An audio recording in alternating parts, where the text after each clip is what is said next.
Tem muita gente aqui, no mundo e no Brasil. Tem muita gente aqui, no mundo e no Brasil. Tem muita gente. Tem gente boa, tem gente má, tem gente à toa, tem gente a doar, ganhando muito, ganhando pouco. Espírito Santo, espírito de porco.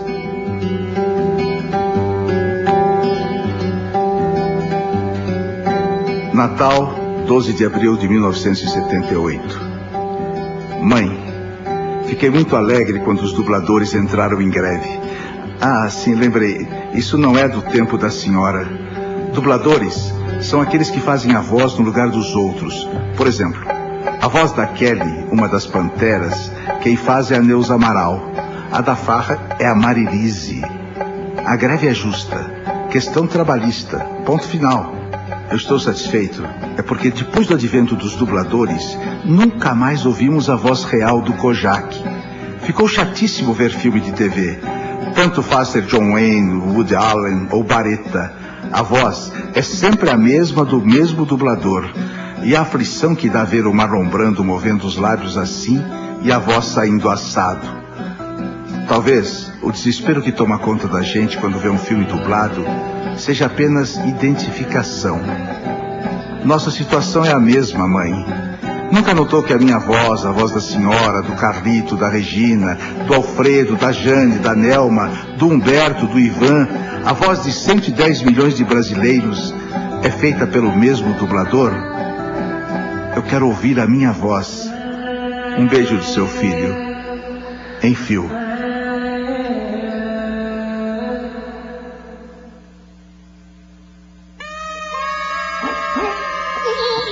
Tá todo mundo aí? Olha, casa lotada. O que o Enfio tinha de muito legal, que foi um marco pra gente, sem dúvida, era o negócio de entranhar a linguagem do nosso humor em coisas populares. Ele levava a gente para passear, às vezes, assim, pela cidade. Toca a campainha da minha casa, minha ex-mulher, minha primeira mulher, vai atender. Era o Enfio, com um saquinho de feijão e um saquinho de arroz. E falou, vamos fazer uma comida aqui? Aí, pra mim, foi uma surpresa, né? Pô, o Enfio batendo na minha porta. Era um Enfio, aquele Enfio doce, um Enfio carinhoso, um Enfio terno. Ele era muito, muito terno. E a gente conversava muito sobre coisas assim como a rua, como as árvores da rua, a amendoeira. Ele tinha um negócio que chamava de Projeto Funarte e Projeto Funai. O Projeto Funarte era assim, cultura. Vamos visitar o MASP, né? Ia todo mundo visitar. O Enfio tinha aquelas coisas, né, da obsessão pelo joelho da Nara, pelo pé, né? Ele era muito antenado, né? E o Projeto Funai era programa de índio. Vamos fazer programa de índio, vamos lá na Praia Grande. Mas eu acho que era um humor assim, que ao mesmo tempo que era muito agressivo, né? Que tem aquela, muito mordaz e tal, mas também tinha uma coisa muito amável no humor dele, né? Porque o Enfio era uma estrela do cartoon, né? Se lá em cima tiver, sabe, possibilidade de ele estar fazendo de cartoon, pode estar, ele está fazendo sacanagem com Deus ou com São Pedro, com alguma pessoa.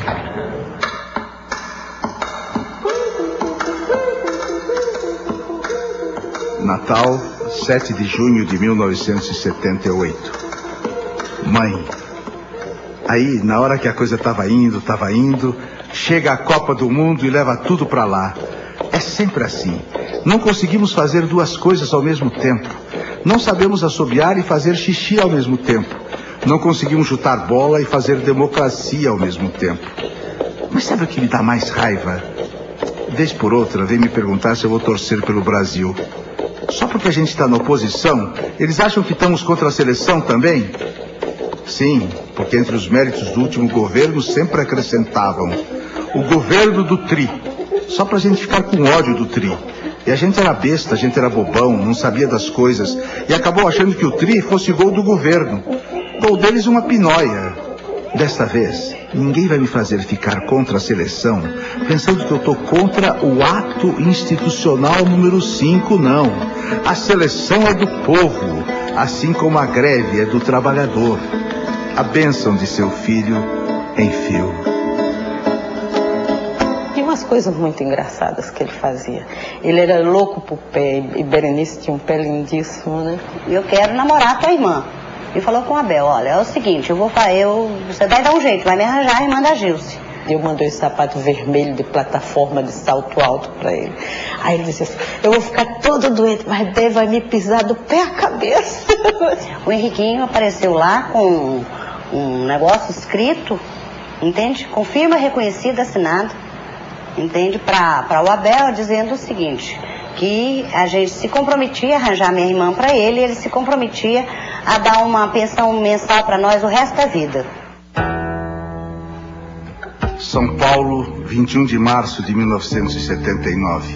Seu João, você tinha 23 cruzeiros no bolso e voltava da Assembleia do Sindicato. Eles quiseram te tomar os 23 cruzeiros e você reagiu.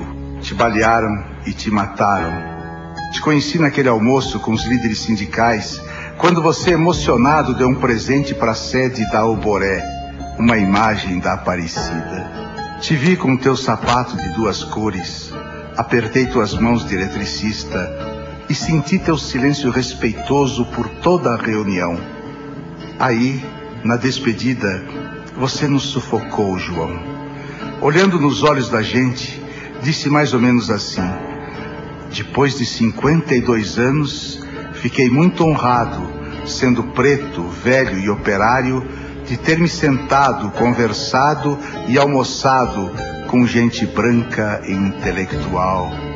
Eu te conheci antes daquele almoço, quando o Sérgio me avisou. Você vai conhecer um líder operário maravilhoso.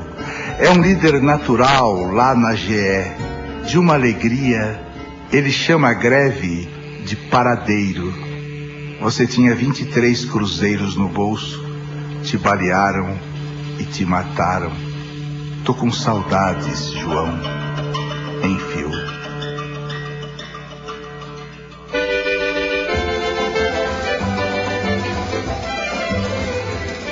Nova York, 20 de julho de 1974. Dona Maria, minha mãe predileta. Eu recebi os biscoitos de farinha e tô com eles escondido debaixo da cama, que é pra vagabundo nenhum pegar. O doce de leite com rapadura já acabou. Me fechei no banheiro e comi tudo numa alegria que só o egoísmo sabe dar. A mãe da Maria trouxe biscoitinhos de polvilho e carne seca. Deus seja louvado.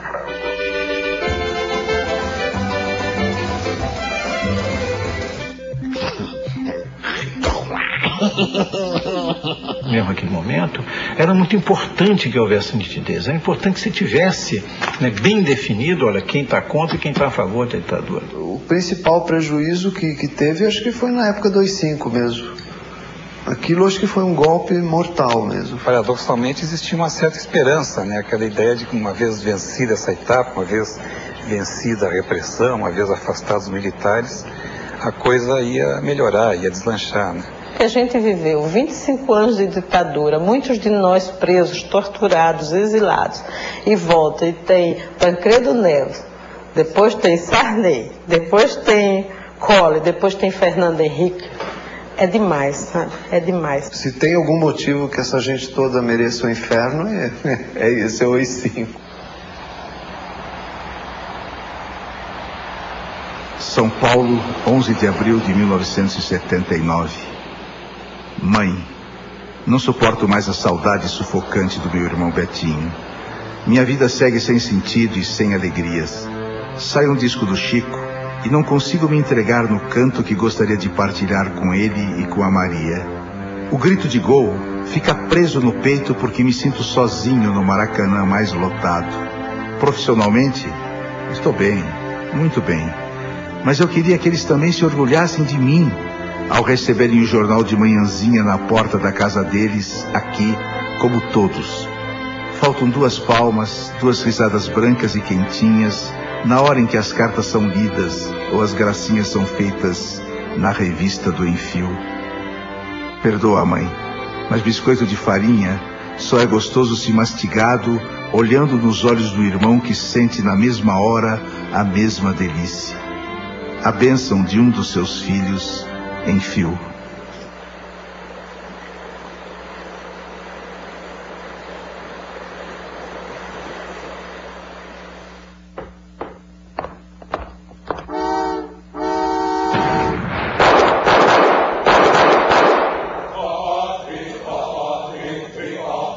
São Paulo, 13 de outubro de 1982. Mãe, naquela manhã ou tarde de 1500, quando gritaram terra à vista, os livros de história pensaram escutar navegadores, descobridores. Mas o que os índios viram a olho nu foi o grito de guerra dos corretores imobiliários. 4 séculos depois, quem não morreu, como os Pataxó, Botocudo, Tupiniquim, acordou gelado feito plateia de Calígula. O mesmo grito agora em replay. Terra à vista. Veja, senhora, o governo da Bahia foi quem distribuiu títulos de propriedade aos fazendeiros. Aí valeu tudo para o saque, de corrupção de funcionários à queima de ranchos. Os índios, para sobreviver, não precisam de geladeiras, TVs, videocassetes, ioiôs, angas, nem aspirinas. Arrancados da terra, simplesmente morrem. Estão morrendo, vão morrer. A senhora é cúmplice. Perdoe a frase de efeito, mas quem agora sabe não impedir esse genocídio passa a ser cúmplice. Do presidente à minha mãe. Em fio. Foi logo depois do AI-5, né? Quer dizer, havia uma caçada, né, enorme, e estavam fazendo a Operação Pente Fino em Belo Horizonte inteiro. E quando a Juliana estava com 4 meses, né, gêmea, prematura, muito fraquinha, aí eu fui presa, né? Eu lembro na época de greve dos jornalistas, que isso daí acho que foi finalzinho, 79, a greve dos sindicatos de jornalistas, e eu tive dificuldade, porque eu parei de receber, eu já estava na Folha, eu não estava ganhando naquela época. Nós conseguimos lá em Juiz de Fora, fizemos uma briga e conseguimos o direito de assinar o Jornal do Brasil, para as presas políticas, né? E aí o Henriquinho, então, nas charges dele, ele mandava recadinhos para mim, né? A hora que eu abri o jornal, eu já ia correndo para ver, aí tava lá, Fradinho, baixinho, não sei mais o que, e de repente, falando com a Juliana. Ô, Juliana, não sei o que, falando com ela, né? O Enfio, ele fala, você vai embora já? Vai para sua casa? Vou. Aí ele ia lá no quarto dele e voltava com, não lembro em cruzeiros ou reais, o que era, mas 2 notinhas de 1000, né? Ele fala assim, olha aqui, ó. Eu falo assim, não, Enfio, não precisa, eu tô meio resguardado e tal. Não, você está em greve e não está ganhando, tem mulher e tal. Eu estava lá algemada, quando eu vi entrar a minha mãe, a Gil do Henriquinho, com a coisa mais linda que eu já vi na minha vida, na mão, né? A Juliana já com 7 ou 8 meses, com um macacãozinho azul, cabelo muito louro, no colo deles, né? Eu quase enlouqueci. Ele era muito solidário, muito amigo. Então a minha filha vai chamar muito obrigada. Toda vez que você lembrar que ela chama Gilda, você vai saber que a gente está dizendo muito obrigada por ter criado a Juliana, muito obrigada pelo apoio, muito obrigada pelo carinho, muito obrigada a vocês dois. Então eu brincava que o nome da Gildinha era muito obrigada.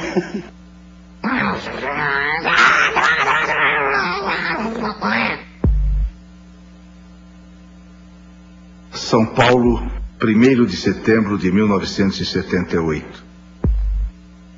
Eu nunca soube amar. Eu nunca soube amar a cada um. Eu nunca soube amá-los como indivíduos. Eu nunca soube aceitá-los como feios, fracos e lentos. Tragam-me um doente e não chorarei com ele. Mas me mostrem um hospital e derramarei rios e mares. Eu não sei falar e ouvir um homem, uma mulher ou uma criança. Eu só sei fazer coletivo, massa, povo, conjunto. Sou capaz de ser herói, mas não sou capaz de ser enfermeiro. Sou capaz de ser grande, mas não sou capaz de ser pequeno. Eu nunca dei uma flor, nunca amei uma pessoa e tenho amor. Dou desenhos, dou textos, escrevo cartas, sem contato manual, sem intimidade, sem entregar. Por que desenho? Por que escrevo cartas? Minha arte é fruto da minha importância de viver com vocês. Um dia vou rasgar o papel que escrevo, rasgar o bloco que desenho, rasgar até esse recado covarde e vou me melar e besuntar com vocês, tudo com o meu grande beijo. Vocês vão me reconhecer fácil. Vou ser o mais feliz de vocês. Enfio.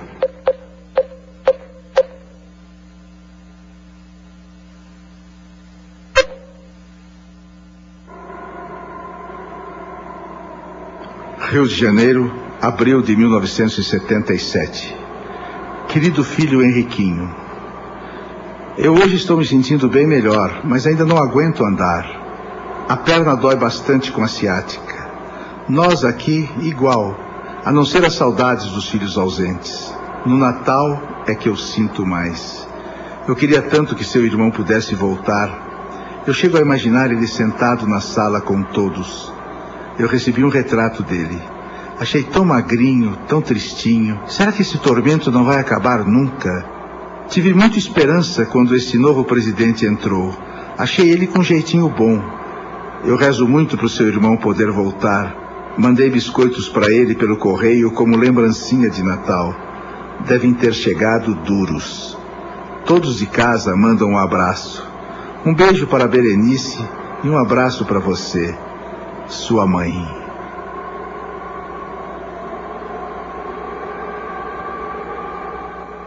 Então nós assistimos uma conversa dele no telefone com a mãe dele. Porque às vezes as pessoas achavam que a mãe, na verdade, não existia, né? Aquela mãe, pelo menos da maneira como ele se dirigia a ela. Mas era uma coisa real mesmo. A conversa dele com a mãe era como se ele estivesse escrevendo uma carta para ela, né? Rapaz, a Dona Maria participou de comícios em Minas Gerais em 82, participou da campanha das diretas em 84. Dona Maria, desviaram dinheiro do INPS para a construção da ponte Rio-Niterói e da hidrelétrica de Itaipu. Todo mundo sabe como muitas das grandes empresas particulares e estatais dão calote no INPS. Aí, claro, deu esse furão que eles dizem existir, porque estamos gastando demais com assistência médica. Mentira. 90% da população brasileira corre do INPS. Bom, mas repetiram essa gigantesca mentira 1000 vezes e agora vão decretar o aumento da nossa contribuição para 10%. Vamos lá, gente. O povo acaba de decretar um aumento de 10% nas doenças. Viva a tuberculose! Viva a meningite! A bênção do seu Perebinha em fio.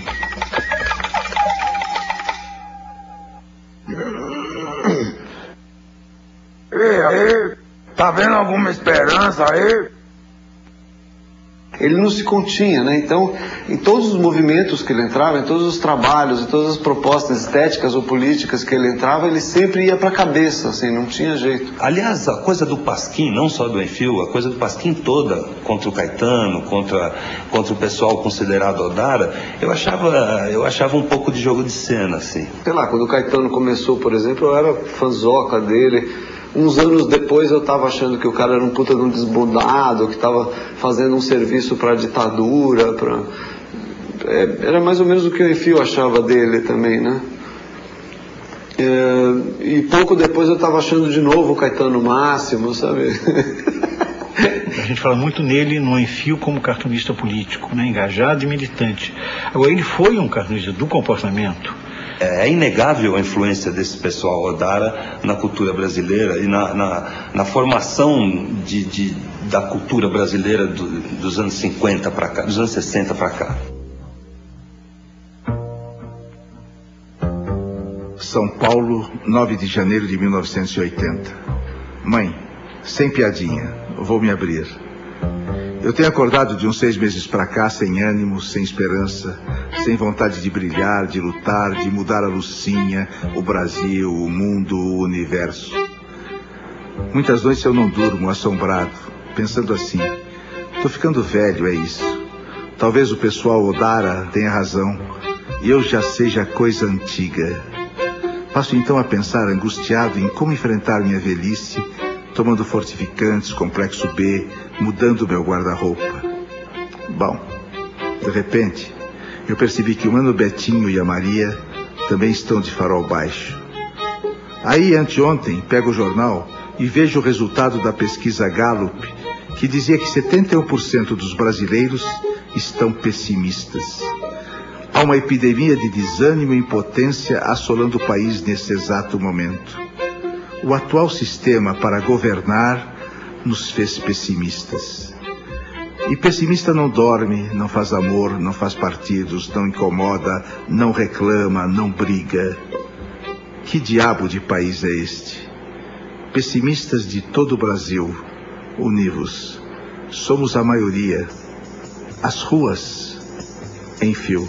Um marinheiro me contou que a boa brisa lhe soprou, que vem aí bom tempo. E o Enfio já era uma pessoa diferente. Se você conversava com ele, ele passava o dia olhando tudo assim. Ele olhava o seu sapato, olhava a sua calça. Ele tinha a consciência também de finitude. Eu acho que batia no Enfio, como batia no Betinho. Aquela coisa, sabia. Aquilo não é uma impressão de que ia morrer antes da hora, né? Enfio morreu com 43 anos. Ele morreu jovem, morreu garoto. Sobre maconha, por exemplo, né? Eu lembro uma coisa que vai ser curioso contar aqui. Eu lembro a primeira vez que ele deu um pauzinho com a gente, né? Ele dava risada como se fosse um garoto experimentando algo muito gostoso, assim. A impressão que ele tinha muita pressa de fazer as coisas, pressa em relação ao Brasil. São Paulo, 26 de dezembro de 1979. Mãe, aqui estou eu, em mais um Natal, fazendo desta carta meu sapato colocado na janela. Eu fui bom este ano, mãe. Eu acho que eu fui muito bom. Eu fui solidário com todos os meus irmãos Betinhos. Fiz greve com todos os Lulas. Quebrei Belo Horizonte como todos os peões. Voltei para o país que me expulsou como todos os Juliões. Dei murro em ponta de faca como todos os Marighellás. Cantei as prostitutas, as mulheres de Atenas, e joguei pedra na Geni como todos os Chicos Buarques. Aspirei cola como todos os Pichotes. Fui negro, homossexual, fui mulher, fui Herzog, Santo Dias e Lida Monteiro. Fui então muito bom este ano, mãe.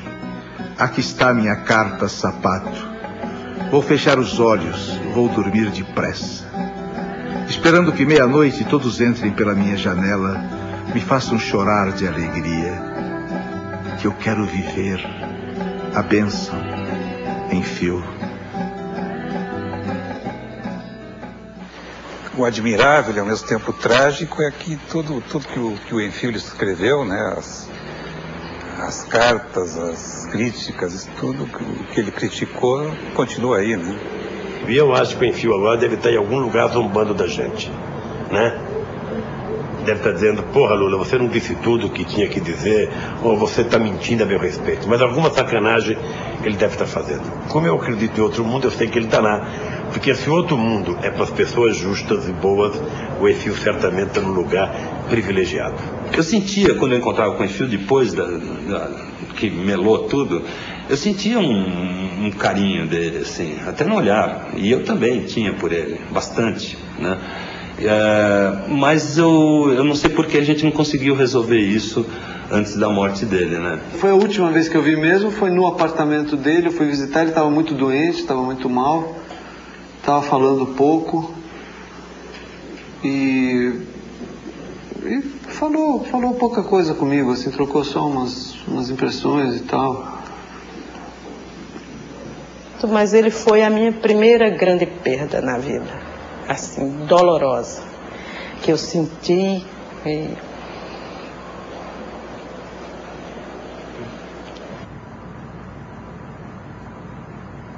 Saudades, muita saudade do Enfio.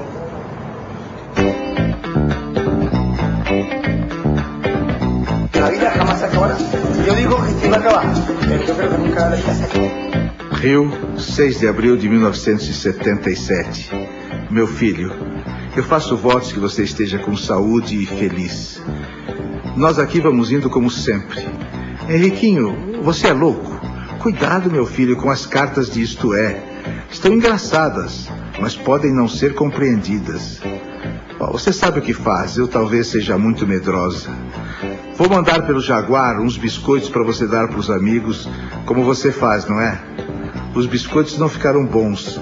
Acho que a goma não é boa. Da outra vez vai melhor. Todos aqui mandam lembranças. Sua mãe, Maria.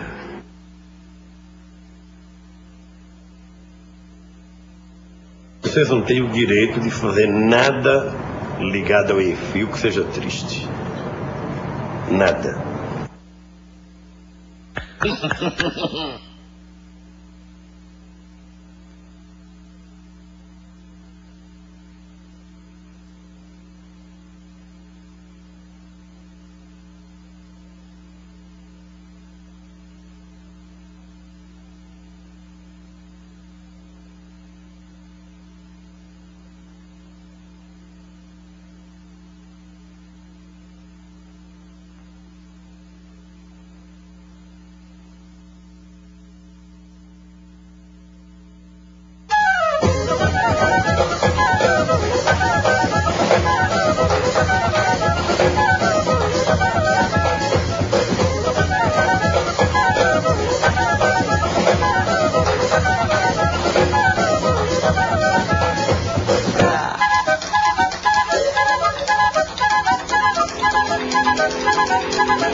muito encrenqueiro também, né?